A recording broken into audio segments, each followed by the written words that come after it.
আজকে আমি চলে এসেছি পাফিন চাইনিজ রেস্টুরেন্টে, যেটি দিনাজপুরের অন্যতম পুরাতন এবং স্বনামধন্য একটি রেস্টুরেন্ট। এদের খাবারের মান কি এখন আগের মতো আছে কিনা তা যাচাই করব। এই রেস্টুরেন্টে ইন্টেরিয়র ডিজাইনগুলো মোটামুটি বেশ ভালো আছে, আমার কাছে ভালো লেগেছে। সামনে একটা চমৎকার ডিসপ্লে করা হয়েছে অ্যাকুরিয়ামের, যেটা দেখতে অনেক সুন্দর লাগতেছে। তার নিচে দেখেন কি সুন্দর কচ্ছপগুলো পানির মধ্যে ভেসে বেড়াচ্ছে। সাধারণ একটা ডিসপ্লে দেখলাম এই রেস্টুরেন্টে, আমাকে খুব ভালো লাগলো। এখন আমি মেনু দেখে খাবারের অর্ডার দিচ্ছি। আমি যে খাবারের অর্ডার দিয়েছিলাম সেটি হলো প্রন ফ্রাইড রাইস, যার কম্বো প্লেট মূল্য ছিল 560 টাকা। এই হলো আমার প্রন ফ্রাইড রাইস, যেটা আমি এখন খাওয়া শুরু করব।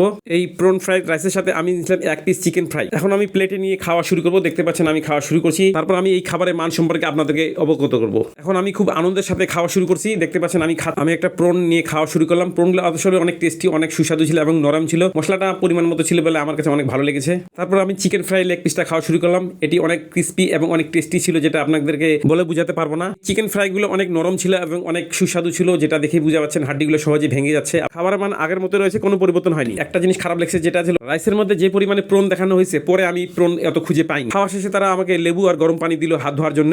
যথেষ্ট ভালো লেগেছে আমার কাছে। কারা কারা পাফিন রেস্টুরেন্টে খেয়েছেন অবশ্যই কমেন্ট করে জানাবেন। আজের মতো আল্লাহ হাফেজ।